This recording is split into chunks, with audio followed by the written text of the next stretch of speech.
नमस्कार, मैं जितेंद्र चतुर्वेदी। मतांतर में आप लोगों का स्वागत है। क्या समाजवादी पार्टी में अब कुछ बचा भी है? अब आप कहेंगे कि ये सवाल अचानक कहाँ से उठ गया। तो असल में चर्चा है कि समाजवादी पार्टी में कुछ फेरबदल होगा और वो फेरबदल संगठनात्मक होगा। लेकिन सवाल यह है कि क्या उस संगठन में कुछ अभी बाकी है या फिर वो फेरबदल वैसे ही होगा जैसे कांग्रेस में या और ऐसे दल जो सियासत तो जरूर कर रहे हैं, लेकिन वो सियासी दल अपनी उस विरासत को लेकर चल रहे हैं जिस विरासत के अगुआ तो युवा चेहरे बन गए हैं लेकिन हासिल कुछ नहीं कर पा रहे हैं। आप कांग्रेस को देखिए तो कांग्रेस में भी जो संगठनात्मक फेरबदल है उसकी चर्चा और उसकी कहानी कम से कम 2-3 साल तो मुझे लगता है कम होगा, 2014 से ही चल रही है कि अब ये होगा तब वो होगा, अब ऐसे होगा तब वो ऐसे होगा, लेकिन हो कुछ नहीं रहा है। जाहिर तौर पर होगा तब जब कोई बचेगा, जब आपका कोई आधार होगा। न नेता है और न जनता है, तो जो संगठन है उसमें आप कैसा भी फेरबदल कर लीजिए, उससे हासिल क्या होना है, एक चीज। दूसरी चीज, जब कुछ भी नहीं है और जो लोग जिनका अपना कोई आधार नहीं है उनको आप चेहरा बना दीजिए। चेहरा बनाने से क्या होता है? कमोबेश अब यही स्थिति समाजवादी पार्टी की भी दिखाई दे रही है। उसको लेकर जो चर्चा है उस पर आने से पहले ये तो देखना होगा कि क्या वाकई में समाजवादी पार्टी में अभी भी कुछ है, कुछ बचा है। देखिए, जो खबर है, खबर में आप देखिए कि ओम प्रकाश राजभर क्या कह रहे हैं। ओम प्रकाश राजभर, मैं तो जनसत्ता देखा, उसमें कह रहे हैं किसी के माई के लाल में दम है कि जो मुझे किसी से मिलने से रोक सके। और ठीक बात है, कोई किसी को नहीं रोक सकता है। अच्छा, ये तो थोड़ा ओम प्रकाश राजभर की अपनी भाषा भी है, जो भाषा कई लोगों को गुदगुदाती है और कई लोगों को चिढ़ाती है जब वो इस तरह का भाषा का प्रयोग करते हैं। हालांकि उनका अपना भी आधार है और उनकी अपनी भी सियासत है। तो वो दरअसल वो कह रहे हैं आजम खां के संदर्भ में। आपको पता ही है कि वो मिलना चाहते हैं और अब ये अलग मसला है कि आजम खां किससे मिलेंगे या नहीं मिलेंगे, वो तय करेंगे। लेकिन उत्तर प्रदेश की सियासत में वो कम से कम वो जो 20% वोट है, जो एक समय में ये माना जाता था कि समाजवादी पार्टी के साथ है, अब उस तरह की धारणा नहीं है कि वो समाजवादी पार्टी के साथ है। उसकी बड़ी वजह वो चेहरा है और उस चेहरे के साथ और भी उस समूह के नेता हैं जिनको ऐसा लगता है कि समाजवादी पार्टी उनके साथ न्याय नहीं कर पा रही है। और बड़ी दिलचस्प बात यह है कि इस समुदाय को सिर्फ समाजवादी पार्टी को लेकर इस तरह की शिकायत नहीं है, इवन उसको शिकायत तो उस आम आदमी पार्टी से भी है जो सबसे बड़ी लंबरदार बनी फिरती है, उनसे भी शिकायत है।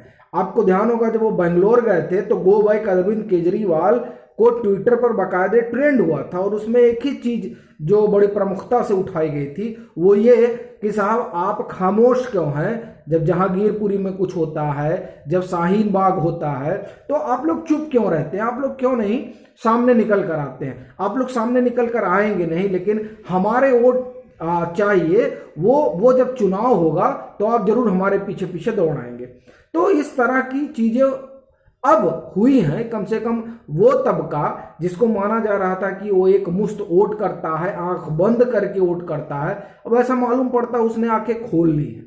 और जब वो आंखें खोल लेगा तो ऐसे दल, फिर वो चाहे आम आदमी पार्टी हो और चाहे समाजवादी पार्टी हो, इवन कांग्रेस तक, इनके लिए समस्या का सबब बन सकता है। और ये अगर हम अभी फौरी तौर पर समाजवादी पार्टी के लिहाज से देखें तो ये नजर आ रहा है कि समाजवादी पार्टी का ये जो तबका है, इस तबके में ऐसा लगता है कि कुछ उलटफेर हो सकता है। क्योंकि ये खबरें बराबर आ रही हैं कि तकरीबन दर्जन भर विधायक जो है वो आजम खान के संपर्क में है। फिर एक मोर्चे की बात जो चली हुई थी उस पर जब शिवपाल यादव से पूछा गया तो शिवपाल यादव ने कहा कि नहीं, अभी बात होगी। लेकिन ये मतलब कोई मोर्चा है। और ये कहा भी जा रहा था कि जो समाजवादी पार्टी के भीतर पनप रहा असंतोष है, खासकर देखिए सत्ता में ना आने के बाद तो असंतोष पनपता ही है, और उस असंतोष ने एक धड़ेबाजी पैदा कर दी है पार्टी के भीतर। उसमें एक धड़ा दिखाई दे रहा है कि उनके साथ है, एक धड़ा उनके साथ है। बहरहाल, तो ये परिस्थितियां हैं समाजवादी पार्टी के भीतर। अब ऐसी परिस्थिति में चर्चा है कि आने वाले दिनों में ये संगठनात्मक बदलाव करेंगे और उन संगठनात्मक बदलाव में जो पुराने चेहरे हैं उनको रिप्लेस करेंगे नए चेहरे।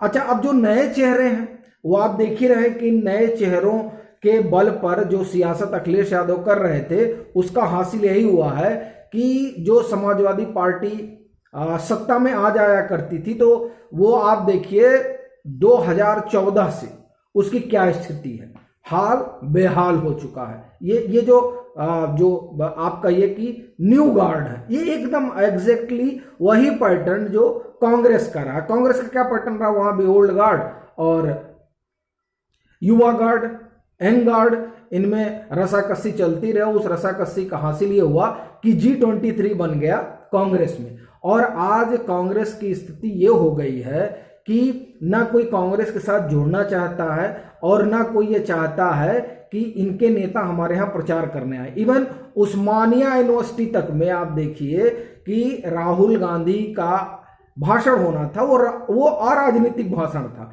लेकिन उस भाषण की भी अनुमति नहीं मिली। अब वो कहा जा रहा है कि नहीं, उस्मानिया यूनिवर्सिटी ने 2017 में एक सर्कुलर जारी किया था, उस सर्कुलर के जरिए ये कहा गया था कि नहीं, अब यहाँ पर जो है कोई राजनीतिक कार्यक्रम नहीं होगा, क्योंकि राजनीतिक कार्यक्रम की वजह से समस्या पैदा हो जाती है यूनिवर्सिटी के भीतर, ये कहा जा रहा है। और कार्यक्रम जो है नहीं होने दिया गया राहुल गांधी का। तो ये स्थिति आ गई है कि ये जो राजनीतिक दल हैं, जो राजनीतिक दल, इनको ऐसा लगता था कि नहीं साहब ये हुजूम जो है हमेशा हमारे साथ ही रहेगा, वो अब ओल्ड गार्ड और न्यू गार्ड के फेरे में ऐसा फंसे हैं कि धंसते जा रहे हैं। और धंसते इस तरह जा रहे हैं कि उनकी पार्टी के भीतर ही बगावत के सुर फूटे हैं। और वो सिर्फ पार्टी के भीतर ही नहीं, बाहर भी लोग समझ रहे हैं कि इनको बैठा के और ये आकर बोलेंगे उससे कोई फायदा नहीं होना है, अलबत्ता आप लोग नाराज हो जाते हैं। इसलिए चाहे बाहर हो और चाहे भीतर, सब जगह जो लोग परहेज कर रहे हैं। तो यही स्थिति अब ऐसा लग रहा है कि समाजवादी पार्टी में भी देखने को मिलेगी और मिल रही है। जैसे कि शिवपाल, आजम खान और उनके साथ के कई शफीकुर रहमान, ये तमाम ऐसे नेता हैं जो समाजवादी पार्टी को गढ़ने में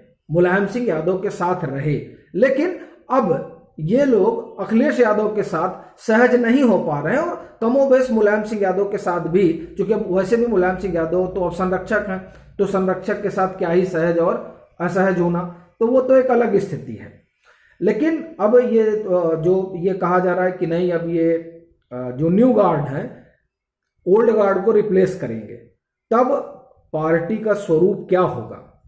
जाहिर तौर पर जो कहा जा रहा है कि ये सब सारा समीकरण MY छिन्न भिन्न हो गया है और जो तमाम सहयोगी दल हैं जो 2022 में मिलकर चुनाव लड़े थे, उन्होंने एक अपनी अलग राह थाम ली है। ऐसी स्थिति में ये जो जिनको माना जाता है कि नहीं ये जनाधार वाले नेता हैं, जब वो चेहरा भी नहीं रहेगा और वो नवरत्न, हर पार्टी में कुछ रत्न होते हैं, उसी तरह समाजवादी पार्टी में भी कुछ रत्न है। अब वो रत्न जो तमाम समाजवादी पार्टी की तमाम विंग है, उस विंग के वो चेहरे होंगे और जो पुराने नेता हैं उनको संभवतः इधर उधर किया जाएगा। इस तरह की चर्चा है। अभी मैं देख रहा था संडे गार्जियन में खबर है सूत्रों के हवाले से कि आने वाले दिनों में बड़ा फेरबदल होगा। अब असल में उस फेरबदल से हासिल क्या होगा, यह बड़ा सवाल है, क्योंकि कांग्रेस में बड़ा फेरबदल हुआ है।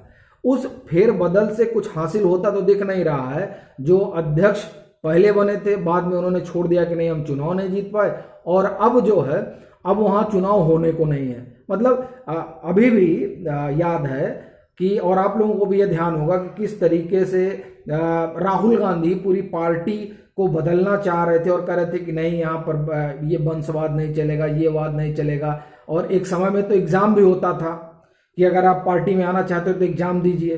दरअसल हुआ क्या कि ये तमाम सियासी दल, इन्होंने पार्टी में कारपोरेट कल्चर घुसा दिया। अच्छा, पार्टी जो है वो कमिटमेंट से चलती है, कारपोरेट कल्चर से चलती नहीं है। कारपोरेट कल्चर में तो कमिटमेंट बदलता रहता है, हम आज आपकी कंपनी के साथ हैं, कल दूसरी कंपनी के साथ होंगे। तो क्या हुआ कि जब पार्टियां प्राइवेट लिमिटेड कंपनी बन गई तब समस्या बड़ी हो गई।